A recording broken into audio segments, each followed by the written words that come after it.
स्वागत है सभी मित्रों का। मन से मुक्ति मोक्ष है, इस पुस्तक के 10वें चैप्टर में आपका स्वागत है। और उसका शीर्षक है अशांत का ही संसार से पलायन।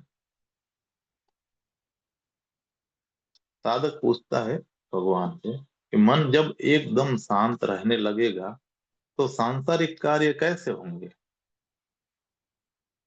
भगवान कहते हैं अशांत रहकर भी चल रहे हैं तो शांत रहकर और भली तरीके से चलेंगे। आखिर शांति किसी काम में बाधा तो नहीं है। अशांत रहकर भी कर लेते हो तो शांत रहकर तो और कुशलता से कर लोगे। यह तो सीधा सा गणित है। एक आदमी अशांत है और कोई काम कर रहा है तो अर्थ हुआ कि अशांति बड़ी शक्ति ले रही है। मन का तनाव बड़ी शक्ति पी रहा है, फिर भी वह काम कर रहा है, किसी तरह खींच रहा है, तब भी कर लेता है। तो थोड़ा सोचो, जब तुम शांत होगे और सारी शक्ति काम में ही पड़ेगी तब, क्योंकि मन कोई शक्ति रोकेगा नहीं। अशांति नहीं, तनाव नहीं, कोई चिंता नहीं। जब तुम पूरे पूरे काम में उंडेल दोगे तो काम की गति तो बढ़ेगी, कुशलता भी बढ़ेगी, गुणवत्ता भी बढ़ेगी। यह प्रश्न ही क्यों उठता है? यह प्रश्न इसलिए उठता है कि तुम्हें अब तक यही समझाया गया है कि जो शांत हो जाते हैं वे संसार से भाग जाते हैं। इसलिए संन्यास से एक भय हो गया है, शांति से एक भय हो गया है। यह बिल्कुल निर्मूल है। मैं तुमसे कहता हूं अशांत भला भाग जाते हो संसार से, शांत क्यों भागने लगेंगे? शांत को भागने के लिए जरूरत ही क्या रही? शांत को तो आनंद आएगा चारों तरफ कि अशांति के बीच में खड़ा है, क्योंकि यही उसकी कसौटी होगी। यहाँ यहाँ प्रतिपल भरोसा गहरा होगा कि अशांति कितनी ही हो बाहर, अब मेरे भीतर प्रवेश नहीं करती है। मैं अभेद दुर्ग में विराजमान हो गया हूँ। मेरी शांति अटूट है। अब कोई चीजें इसे विशृंखल नहीं कर सकती। मेरी शांति अब कमजोर नहीं है कि टूट जाए, कि कोई भी चीज मेरे मन को डांवाडोल करे। अब सारी परीक्षाओं से गुजर रहा हूँ और मेरी शांति और गहरी और मजबूत होती चली जाती है। नहीं, मैं तुमसे कहता हूँ शांत आदमी जो भी करेगा उसमें उसकी कुशलता बढ़ जाएगी। लेकिन इसका अर्थ यह नहीं है कि मैं कह रहा हूं कि शांत आदमी वे सब काम करेगा ही जो तुम कर रहे हो, क्योंकि कुछ काम हैं जो केवल अशांत आदमी ही कर सकता है, क्योंकि उनका मूल अशांति में है। जैसे एक आदमी चोरी कर रहा है तो मैं तुमसे यह नहीं कहता कि शांत आदमी चोरी कर सकेगा। कर सके तो कुशलता से करेगा, मगर कर सकता नहीं, क्योंकि चोरी के लिए बड़ा सोया हुआ चित्त चाहिए, बड़ा दिन दुर्बल चित्त चाहिए। चोरी के लिए बड़ा अशांत और विकसित चित्त चाहिए। शांत आदमी क्रोध भी न कर सकेगा। कर सके तो बड़ी कुशलता से करेगा, मगर कर न सकेगा, क्योंकि क्रोध का मूल अशांति में है। लेकिन जीवन के सहज काम तो और भी कुशल हो जाएंगे। शांत आदमी ज्यादा बेहतर पति होगा, ज्यादा बेहतर पत्नी होगी, ज्यादा बेहतर बेटा या बाप होगा, या ज्यादा बेहतर मित्र होगा।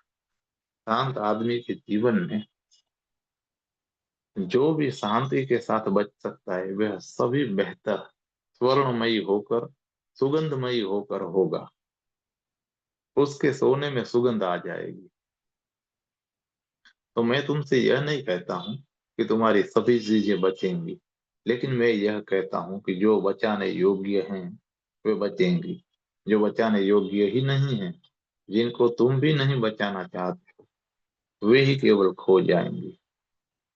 यह महंगा सौदा नहीं है। महंगा सौदा तो तुम अभी कर रहे हो, अशांति को चुन कर। मन जब एकदम शांत रहने लगेगा, तब सांसारिक कार्य कैसे होंगे भगवान? अब ये मन बहाने खोज रहा है। मन कह रहा है कि शांत मन मत हो जाना। यह क्या कर रहे हो? ध्यान में क्यों लगे हो? अपनी जड़ें खोद रहे हो। सब गड़बड़ हो जाएगा। मन का तो सब गड़बड़ हो ही जाएगा, यह सच है। मन ठीक ही कह रहा है, क्योंकि मन है तुम्हारा रोग, तुम्हारी बीमारी। अगर तुम महत्वाकांक्षी हो तो महत्वाकांक्षा चली जाएगी। अगर तुम पागल की तरह स्पर्धा में लगे हो तो स्पर्धा चली जाएगी। अगर तुम व्यर्थ चीजों को जोड़ने और बटोरने में लगे हो तो वह पागलपन उतर जाएगा। तो मन तो ठीक ही कह रहा है। मन को संसार की फिक्र नहीं है, मन को अपनी फिक्र है। मन यह कह रहा है कि मेरा क्या होगा? तुम तो शांत होने लगे, कुछ तो मेरी सोचो। कितने कितने दिन मैं तुम्हारे साथ रहा। यह तो ऐसा ही हुआ, तुमने दवाई लेनी शुरू की कि बीमारी तुमसे कहे कि जरा यह भी तो सोचो कि मेरा क्या होगा। तुम तो दवा लेने लग गए, और मैं कितने दिन से साथ रही। जन्मों जन्मों का, युगों युगों का संग साथ। तुम दवा लेने लगे, और मेरा क्या होगा? धोखेबाज कहीं के, दगाबाज कहीं के, दवा लेने लगे। ये तुम क्या कर रहे हो? सब खराब हो जाएगा। लेकिन तुम बीमारी की नहीं सुनते हो। मन को तुमने अब तक बीमारी नहीं जाना है। तुम सोचते हो कि तुम मन हो, और यही भूल हो रही है। तुम मन नहीं हो। तुम मन के पार साक्षी हो। उस साक्षी का परम आनंद घटित होगा शांति में। शांति में मन चला जाएगा, तुम बचोगे। मन के बहुत से व्यापार जो रुग्ण हैं, जिन्होंने सिवाय दुख के और कुछ भी नहीं दिया, वे भी चले जाएंगे। लेकिन इन उनका चला जाना हितकर है।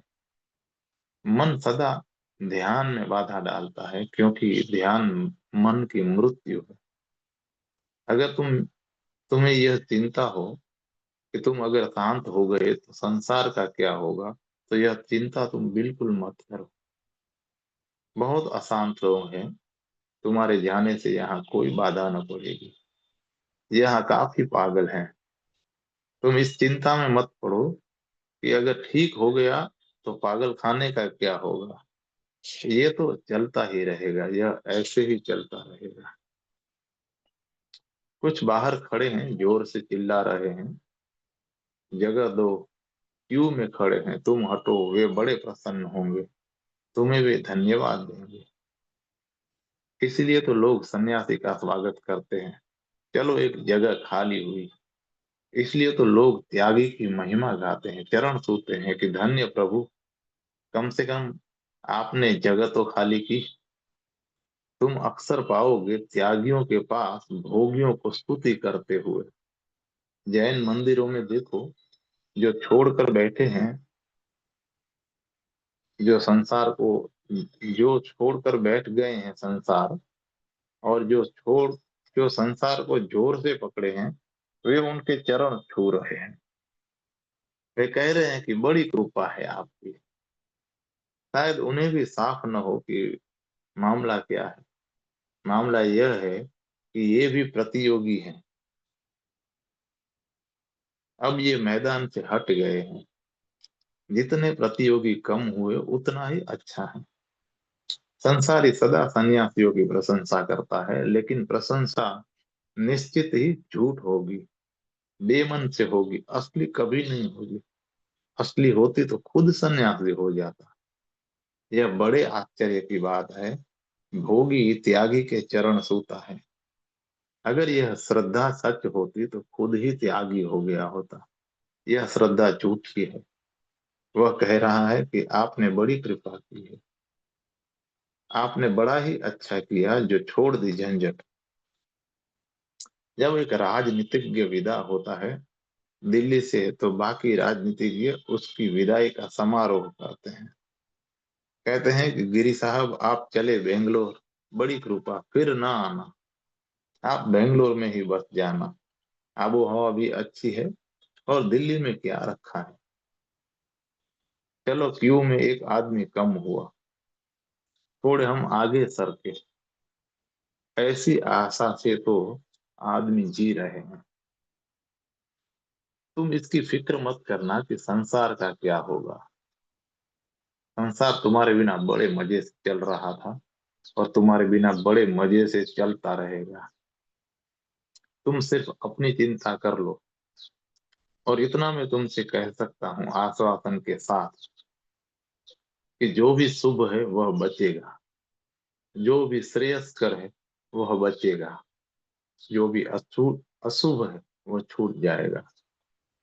मेरे मन में तो पाप और पुण्य की परिभाषा यही है। शांत मन जिसे न कर सके वही पाप, जिसे करने के लिए अशांत मन अनिवार्य शर्त है वही पाप। शांत मन ही जिसे कर सके वही पुण्य। शांत मन जिसके होने के लिए अनिवार्य भूमिका है वह पुण्य है। पुण्य बचेगा, पुण्य की कुशलता बचेगी, पाप होते चले जाएंगे, नरक छूटेगा, स्वर्ग शेष रहेगा, बंधन गिरेंगे, मुक्ति उपलब्ध होगी, मोक्ष बचेगा। उसमें तुम्हारी कुशलता बढ़ेगी।